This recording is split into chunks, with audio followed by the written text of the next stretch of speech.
Trazer a mensagem do Senhor, ainda mais num culto de Santa Ceia, né? Mas eu acredito que Ele vai falar comigo e com você aqui nessa noite. Ele já tem uma palavra reservada para a minha e para a sua vida, né? Sou grato a Deus pela vida do pastor, sou grato a Deus pela vida de cada um dos irmãos que aqui se encontram. Lucas capítulo 24 diz assim, a partir do verso 1. E no primeiro dia da semana, muito de madrugada, foram elas ao sepulcro, levando as especiarias que tinham preparado. E acharam a pedra do sepulcro removida. E entrando, não acharam o corpo de Jesus. E aconteceu que, estando elas perplexas a esse respeito, eis que pararam junto delas 2 varões com vestes resplandecentes. E estando elas muito atemorizadas e abaixando o rosto para o chão, eles lhe disseram: por que buscais o vivente entre os mortos? Não está aqui, mas ressuscitou. Lembrai-vos como vos falou, estando ainda na Galileia, dizendo: convém que o Filho do Homem seja entregue nas mãos de homens pecadores, e seja crucificado, e ao terceiro dia ressuscite. E lembraram das suas palavras.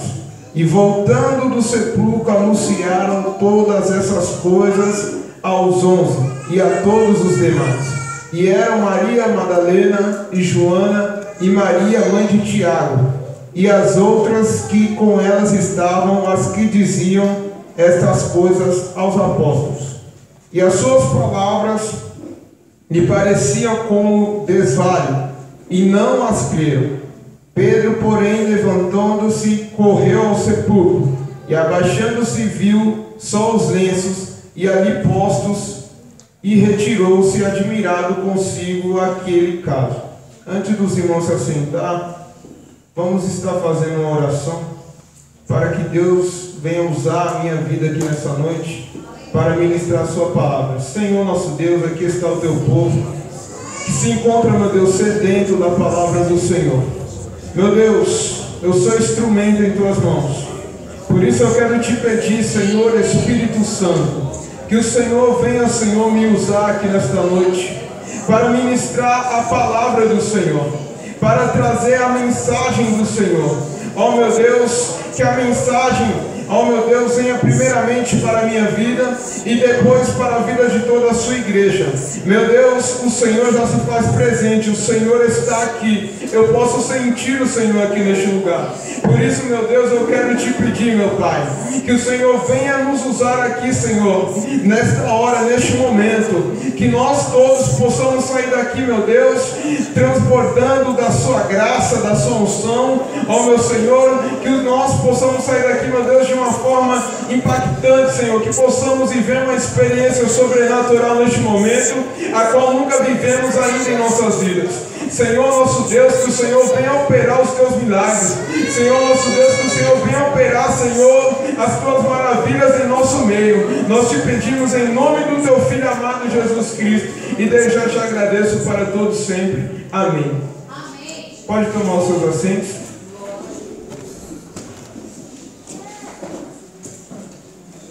Meus irmãos, quando eu recebi a notícia que estaria ministrando a palavra do Senhor aqui nessa noite, né, logo veio o pensamento: que mensagem eu irei trazer? Que texto que eu vou me basear para trazer a mensagem do Senhor aqui nessa noite? E ali, estudando a palavra do Senhor, né, muitos foram as passagens, só que Deus, Ele colocou em nosso coração esse texto, o texto da ressurreição de Jesus, né? Nós todos sabemos da importância que a ressurreição de Jesus Cristo tem para as nossas vidas. Todos nós sabemos a história, né? Bem sabemos que outrora era um povo desgarrado, outrora éramos ovelhas perdidas, outrora era órfãos, Mas graças a Deus que através do nosso Senhor Jesus Cristo, hoje temos um Pai que vela pela vida de cada um de nós. Quando a humanidade se corrompeu totalmente diante de Deus, o Senhor, Ele procurou vários meios de tentar ter um relacionamento com o ser humano. Deus, Ele vai separar uma nação por nome Israel, né? E vai ali instruir essa nação a viver segundo a sua vontade. Deus separa o povo de Israel para que o povo de Israel venha cumprir com a vontade do Senhor. Deus santifica o povo de Israel. Santificação vem da palavra kadosh, que significa separado. Então logo o povo de Israel é separado de todas as nações. Logo o povo de Israel é separado de todos os povos. O povo de Israel se torna uma nação diferenciada de todas as outras. Uma nação que tem um Deus diferente de todas as outras. De maneira que as outras nações ficavam admiradas com o Deus de Israel. Pelo fato do Senhor não ser um Deus visível.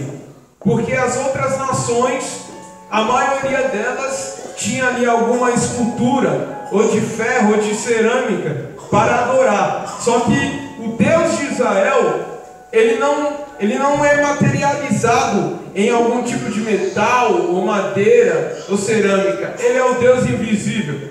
E isso intrigava muito os povos das outras nações. Só que o povo, mesmo não vendo, mesmo não tendo contato, mesmo não podendo enxergar, eles colocavam a sua fé. De maneira que Deus, Ele manifesta as grandes obras no povo de Israel. Se nós pegarmos o livro de Êxodo, né, Números, Deuteronômio, vamos ver grandes coisas que Deus fez ali no povo de Israel. Só que os anos passam. Deus, Ele livra o seu povo da terra do Egito. Deus, Ele cumpre com a sua promessa. A terra prometida é alcançada. Só que o povo logo se esquece de Deus. O povo dá as costas para o Senhor. De maneira que em Juízes capítulo 2 vai falar de um povo que nem sequer conhecia o Senhor. Pelo fato de que os seus pais passados deixaram de passar o ensino, de passar o conhecimento de Deus. Só que Deus, Ele vai mais uma vez procurar ter um relacionamento com o seu povo. De maneira que em Juízes Ele vai levantar determinado tipo de pessoas para livrar o seu povo. Só que o povo de Israel era um povo ingrato. Na medida que eles estavam na prova, eles clamavam por Deus. Mas quando Deus ali concedia a vitória, logo o povo dava as costas novamente, voltava a fazer as suas novas práticas, né? E Deus permitia que mais uma vez o povo passasse pela prova, passasse pelo vale. E Deus ali envia juízes, de maneira que vem diversos juízes ali para liderar o povo de Israel, até que chega no último juiz de Israel, que é o profeta Samuel. Depois do profeta Samuel, o povo de Israel vai pedir a Deus um rei, de maneira que começa Israel a não ter mais juízes, mas reis. Depois vem diversos reis, né? E com reinados vem também diversos profetas. Deus usa diversos profetas para buscar ter um relacionamento pessoal com o seu povo. Mas mesmo assim, nunca era suficiente. O povo sempre dava as costas para Deus. O povo sempre quebrava o relacionamento de Deus. Passados os profetas, a gente vai chegar no período interbíblico, onde Deus se cala e não fala mais com ninguém. De maneira que esse período longo, Deus, ele não se revela mais a nenhum. Seu povo perde o relacionamento. O relacionamento que outrora o povo tinha com Deus foi perdido.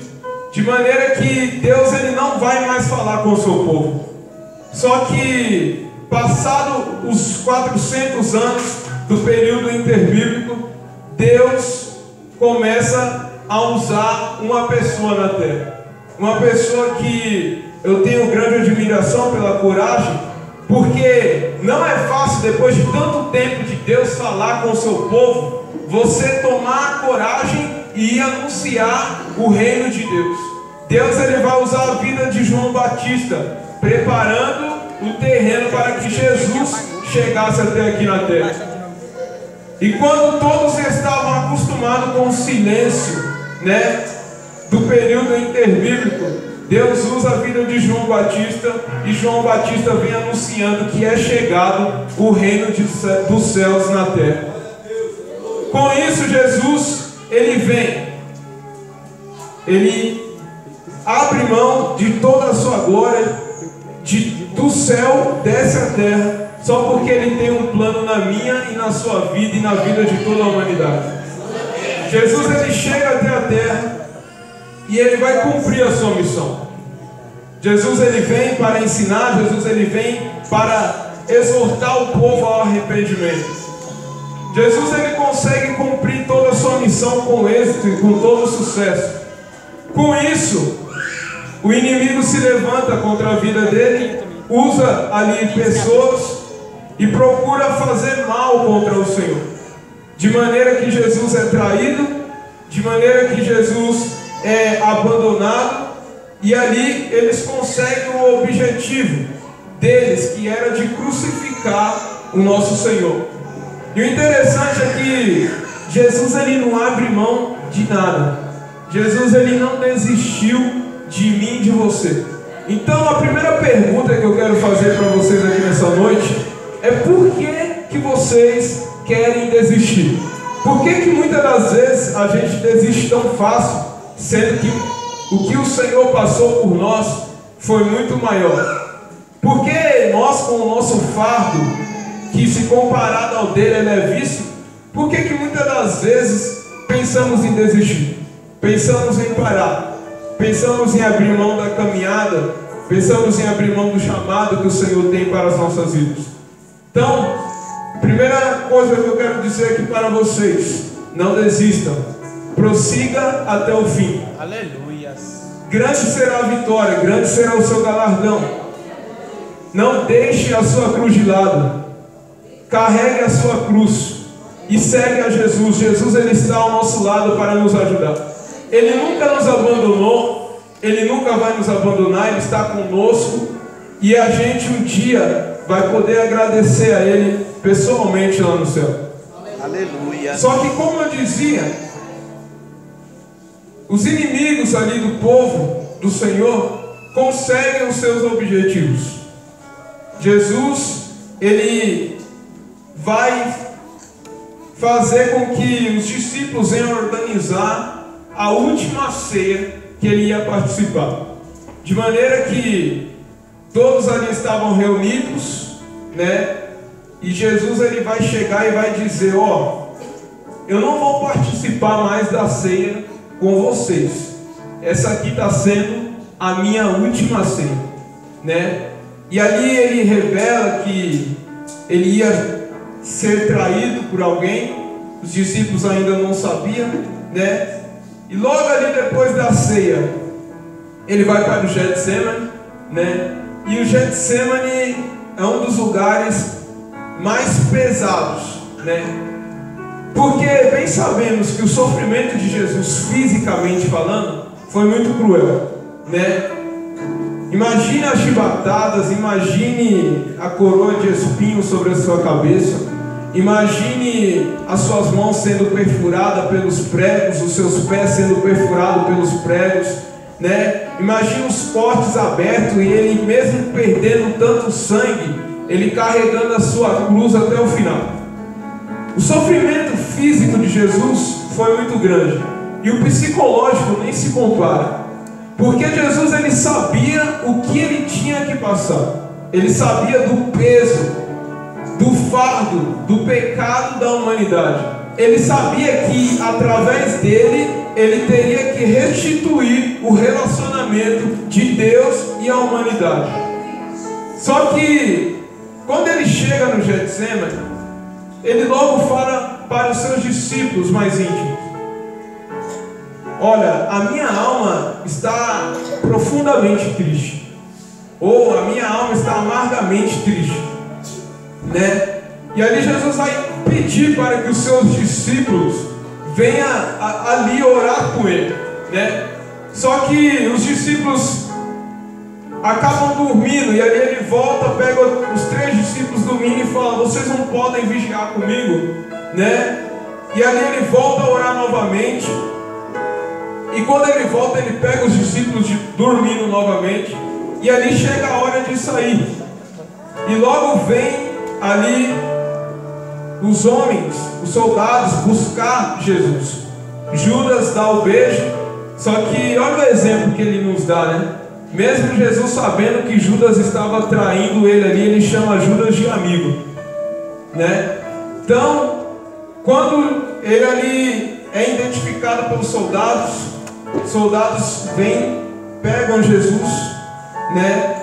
Prende Jesus ali com algumas algemas. Logo Pedro, vendo aquilo, se altera, pega a sua espada e fere um dos soldados que ali estava. De maneira que Jesus, ele não concorda com isso, pega a orelha daquele soldado, põe de volta no lugar, né? E até mesmo repreende Pedro por aquilo. E o interessante é que ele não desistiu aí. A pressão psicológica sobre a vida de Jesus foi tão grande neste lugar, de maneira que Getsemane significa largar do azeite, ou seja, pressão, né? Onde a pessoa é exprimida. Largar de azeite era onde ali estavam as oliveiras, e ali era prensada para tirar o azeite. Então Getsemane é como se Jesus tivesse sido prensado psicologicamente, né? De maneira que ele vai chegar e vai orar dizendo as seguintes palavras: Deus, se possível, passa de mim esse cálice, mas todavia não será feita como eu quero, mas como o Senhor quer. Jesus, ele poderia desistir, ele poderia abrir mão de salvar a minha e a sua vida, mas ele não abriu. Mesmo com toda aquela pressão psicológica sobre ele, ele prefere prosseguir, entregando a sua própria vida em resgate da minha e da sua vida. Aleluia. Jesus, ele prossegue, e ali vem longas sessões diante de Caifás, diante de Pilatos. E o nosso Senhor, ele ali, depois de todo o sofrimento, depois das chicotadas, depois de receber a coroa de espinho, depois de ter que carregar aquela cruz pesada sobre as suas costas, depois de chegar ali até o Gólgota e ser crucificado, o Senhor, ele vai ali entregar o seu espírito, né? E aí a gente analisa todo esse sofrimento, né? Toda essa dor que o nosso Senhor Jesus passou. Só que ele já tinha um plano para mim e para a sua vida. Eu sei que foi muito doloroso. Eu imagino a dor que o meu Senhor deve ter sentido naqueles dias.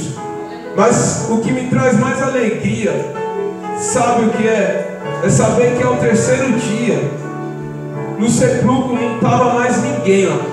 É saber que ao terceiro dia, aquelas mulheres tendo ido ali, até mesmo com o pensamento: poxa vida, porque Jesus, ele ali entrega o seu espírito na sexta-feira, né? Logo ali 2 de seus discípulos vai pedir para descer o seu corpo, né? Porque se chegasse no sábado, ninguém ia lá poder tirar, porque até hoje, né, eles guardam o sábado, né? Então eles tinham que ser obedientes à lei. Aquelas mulheres estavam indo ali no domingo de manhã, por quê? Porque na sexta-feira eles prepararam o corpo de Jesus e deixaram lá no sepulcro. Terminado a cerimônia ali, fechado o sepulcro, aquelas mulheres vai guardar o sábado. Guardando o sábado, vai chegando o domingo. E domingo de manhã, né, elas vão ali para levar algumas especiarias, como se fosse nos dias de hoje, por exemplo, de levar flores, né, algumas essências e tudo mais. Só que quando aquelas mulheres vai chegando até ali para levar aquelas especiarias, elas ficam surpresas, porque ela vê o sepulcro aberto, né? E ali logo elas estranham. E o interessante é que eu quero dizer para os irmãos é que nenhum sepulcro fica fechado diante do meu e do seu Deus. Não importa a situação, não importa como que esteja, se esteja crítica aos nossos olhos, para o nosso Deus nada é impossível. Nem a morte foi capaz de deter, nem a morte foi capaz de parar, né? O interessante é que quando aquelas mulheres chegam e vê o sepulcro ali aberto, logo elas estranham, porque a pedra, meu irmão, a pedra é muito pesada, né? Normalmente esse tipo de sepultura é como se fosse uma entrada de uma caverna, né? E ali tinha um lugar para pôr o corpo, né? Ali tinha um espaço um pouco grande, né? E a porta é como se fosse aquela porta ali. Imagina uma pedra do tamanho da porta da entrada da igreja fechando aquele sepulcro. Então não era qualquer um que conseguiria tirar aquela pedra. Não tinha como as pessoas falar que foi aqueles soldados que tiraram, aqueles guardas que tiraram aquela pedra, porque era uma pedra muito pesada, né? De maneira que quando elas chegam e vê o sepulcro aberto, elas logo estranham. O interessante é que elas vão se deparar com dois anjos, né? E os anjos vão falar as seguintes palavras: ó, por que você procura um vivente entre os mortos? Sabe o que é interessante? É que muitas das vezes a gente tem esse pensamento. Muitas das vezes a gente está procurando Jesus aonde Ele não está, né? Muitas das vezes procuramos Jesus onde Ele não está presente. Às vezes pensamos que o nosso Deus não tem poder para mudar a história, sendo que Ele pode mudar a história. Aquelas mulheres talvez estavam descendo para aquele sepulcro com o seguinte pensamento: poxa vida, Jesus morreu, meu mestre não está mais entre nós. E aí agora a gente está indo ali levar essas especiarias, sabendo que o Senhor não está mais presente, que o Senhor não está mais conosco. E agora, como é que vai ser? Porque com Ele a gente tinha uma direção a seguir, só que agora Ele não está mais conosco. E o interessante é que Jesus, se você for estudar os evangelhos, Ele vai predizer a sua morte 3 vezes. Ele deixa bem claro em alguns textos que ia chegar um dia que Ele ia ter que padecer na mão dos pecadores, para que no 3º dia Ele viesse a ressuscitar. Só que aquelas mulheres esqueceram disso, esqueceram da promessa que Ele fez, que um dia que no 3º dia Ele ressuscitaria, né? E aquelas mulheres esquecendo isso, né? Os anjos que ali perguntaram para ela, vai fazer elas lembrar, né? Vocês não se lembram que quando Ele estava na Galileia, Ele não falou que convém que o Filho do Homem perecesse, mas que ao 3º dia ressuscitasse? E logo aquelas mulheres lembram de tudo isso. Lembram do que Jesus falou, que ao 3º dia ia ressuscitar. E ali surge a esperança. De maneira que aquelas mulheres desceram de uma forma e subiram de outra. Talvez você veio até aqui nessa noite de forma triste, de forma pensando, tudo está acabado, já não tem mais vida, já não tenho mais esperança. Mas hoje você está tendo um encontro com o Senhor Deus Todo-Poderoso, e você vai subir para a sua casa de maneira totalmente diferente ao qual você desceu. Se você entrou aqui de uma forma desmotivado, você vai sair daqui mais que motivado, mais que motivado. Se você entrou aqui triste, né, desanimada, você vai sair daqui muito feliz, totalmente animado e totalmente animado. Porque aqui é onde nós renovamos as nossas forças. Aqui é onde nós encontramos o refúgio e a esperança para seguir em diante. E aquelas mulheres, elas lembram de todas as suas palavras. O que eu quero dizer nessa noite é que no momento mais difícil da sua vida, quando você não consegue enxergar mais nada além da dor, você lembra das palavras de Jesus. Lembra que Ele está vivo. Ainda que muitos, têm imagens dele crucificado, mas ali não é o meu nem o seu Jesus. O meu e o seu Jesus, Ele vive, Ele reina e Ele está aqui presente neste momento, cuidando da minha e da sua vida. O interessante é que depois que elas vão ali falar para os apóstolos, os apóstolos não acreditam nisso, de maneira que Pedro vai juntamente com outro discípulo. Alguns evangelhos detalham mais essa ida deles lá do que outros. Quando Pedro chega lá, ele vê os lençóis e o rolo que estava enrolado sobre a sua cabeça, enrolado num canto à parte, E ali ele passa a ficar admirado com tudo aquilo. De maneira que, quando as mulheres falam para os apóstolos que Jesus ressuscitou, eles não acreditam de imediato. De maneira que vai ser necessário Jesus se manifestar. De maneira que ele se manifesta a todos, menos a Tomé. Tomé não acredita no Senhor. Aí Jesus vem e se manifesta a Tomé. Tomé pede para ver as suas mãos e ver ali o lugar das marcas, e ali ele passa a acreditar. Então o que eu quero dizer nessa noite é que a gente deve se lembrar do que o Senhor Jesus disse. O que eu quero trazer como base desse texto é que assim como ele prometeu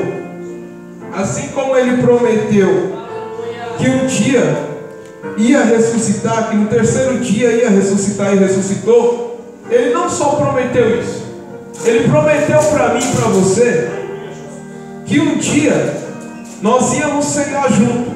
Lembra que eu disse no começo da mensagem que ele falou: olha, essa aqui está sendo a minha última ceia, mas eu vou dizer para vocês, eu só vou tomar de vocês na vida quando chegar o meu vinho. Então, outra coisa que eu posso dizer é que no livro de Atos, quando Jesus ele se manifesta aos seus discípulos, todos ali veem que ele ressuscitou verdadeiramente. Jesus ele fica cerca de 40 dias com os discípulos. Quando dá os 40 dias, Jesus ele chega a hora de Jesus partir, de voltar para o céu novamente. E ali eles lá e se despedem, e Jesus começa a subir para o céu. De maneira que vai subindo, vai subindo, vai subindo, vai subindo, até se perder de vista. E ali os discípulos, todo o povo olhando Jesus subindo e sumindo entre as nuvens, logo aparecem anjos do Senhor e diz para aquele povo: ó, por que vocês estão olhando Jesus subir? Você está vendo esse que subiu? É o mesmo que um dia vai descer.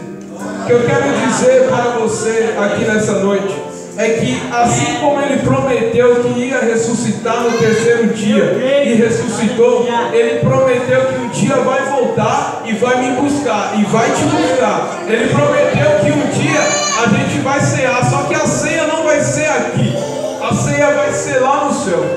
Então eu quero dizer para você nessa noite que você possa sempre se lembrar disso, que você possa sempre ter em seu coração que o seu Redentor ele vive, que o seu Redentor ele te contempla, que o seu Redentor ele está ao seu lado. Jesus ele vive e ele reina, ele está aqui. Livro de Apocalipse, você vai ver ele mesmo se apresentando a João, dizendo: eu sou o último, eu sou o primeiro. Fui morto, mas hoje vivo. Eu sou o alfa, o ômega, eu sou o princípio e o fim. Só que o que eu quero dizer para os irmãos é que o Senhor, ele veio à terra como cordeiro. Ele veio para se entregar por amor de mim e de você. Se nós pegarmos a Bíblia e lermos Isaías 53, a gente vai ver, né, o exemplo claro de um cordeiro, como ovelha muda foi levada ao matador, né? Então, o que eu quero dizer é que Jesus ele veio como cordeiro, ele cumpriu a sua missão com todo sucesso, ele aceitou se entregar, ele aceitou dar a sua vida por amor de mim e de você. Só que ele voltou para o céu novamente, e um dia vai voltar. Só que essa volta dele vai ser diferente.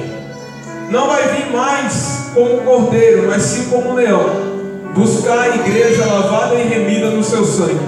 Aleluia. Vai vir para julgar as nações, vai vir para separar o trigo do joio, vai vir para separar os bodes das ovelhas, vai vir para trazer justiça, né? E todos ali que não acreditaram, né? Todos aqueles que não botaram fé, que disseram que ele era um impostor, hão de ver, né, o nosso Senhor vindo buscar o seu povo. A Bíblia diz que todo olho verá e toda língua confessará que Jesus Cristo é o Senhor. E nós como igreja devemos continuar confiantes, acreditando nisso, acreditando que ele ressuscitou ao terceiro dia, acreditando que um dia a gente vai cear lá no céu, acreditando que um dia ele vai vir buscar a minha e a sua vida, acreditando que todas as promessas que ele prometeu um dia para mim e para você vai se cumprir sobre a minha e sobre a sua vida. Que você possa participar dessa ceia nesta noite com a convicção de que o seu Redentor ele vive. A gente vai lembrar de toda a dor que ele passou, a gente vai lembrar de todo o pesar que ele teve que suportar por mim e por sua causa, mas a gente também vai lembrar que ao terceiro dia ele ressuscitou. A gente vai lembrar que hoje ele vive, que hoje ele está à destra de Deus, que hoje ele está contemplando a minha e a sua vida. Então que nessa noite nós possamos honrar o sacrifício que foi realizado na cruz, o sacrifício que foi realizado no Calvário, que possamos valorizar a honra e o privilégio de estar aqui participando dessa ceia, que possamos lembrar de todas as chicotadas que ele teve que suportar por mim e por sua causa, que possamos lembrar da coroa de espinhos que ele levou sobre a sua cabeça por causa de mim e de você, que nós possamos lembrar de toda a dor, de toda a palavra de ofensa que ele teve que escutar, tudo isso por amor, tudo isso por amor a minha e a sua vida. Que nesta ceia nós possamos participar e sentir o verdadeiro significado do sacrifício de Cristo. Que nessa noite nós possamos lembrar de tudo que ele suportou, mas que possamos lembrar também que ele vive, que ele ressuscitou. E que mesmo que seja improvável hoje o lugar onde Jesus foi sepultado, há um lugar lá em Israel onde historiadores dizem que foi ali que ele foi sepultado. E se você for um dia neste lugar visitar, você vai ver que não tem nada lá. O seu Deus ele vive. O seu Deus ele está reinando no céu à destra do nosso Senhor. Então que nessa noite você possa participar da ceia do Senhor, que você possa guardar o verdadeiro significado, né, da ceia do Senhor Jesus. Essa é a mensagem que Deus ele colocou no meu coração para trazer aqui até vocês. Aleluia. Ele pediu para mim dizer a vocês que ele vive. Ele pediu para mim dizer para vocês que ele está vivo, que ele te contempla, que ele nunca te deixou só, que ele está sempre do seu lado, que ele está vendo tudo que você está passando, que ele está vendo tudo que você está vivendo aqui nessa terra. O tema dessa mensagem é ele vive, ele vive, ele vive, ele vive, ele vive, ele vive, ele vive. A morte não foi capaz de vencer. A morte não foi capaz de deter o nosso Senhor. Nosso Senhor venceu a morte. Então que nessa noite nós possamos participar da ceia do Senhor, mas que possamos guardar em nosso coração o desejo de participar de uma ceia que não vai ser mais aqui na terra. Vai ser uma ceia diferenciada, porque não vai ter mais dor lá. Vai ser uma ceia diferenciada, porque eu não vou vir para a igreja com a tristeza do que aconteceu no meu dia. Vai ser uma ceia diferenciada, porque o meu pensamento vai estar centrado totalmente para Ele. Talvez aqui nessa noite, não desmerecendo ninguém, mas talvez aqui nessa noite você possa ser servido por um diácono, por uma diaconisa ou por algum auxiliar de estado. Mas nessa ceia que a gente anseia de ter, vai ser o próprio Senhor Jesus que vai servir a mim e a você. Não me pergunte como que vai ser, porque vai ter muitas pessoas, qual vai ser o tamanho da mesa, eu não sei como que Ele vai fazer. Eu só sei que Ele é fiel para cumprir cada promessa, cada palavra. Pode passar o céu e a terra, mas a palavra do Senhor não há de passar. Que você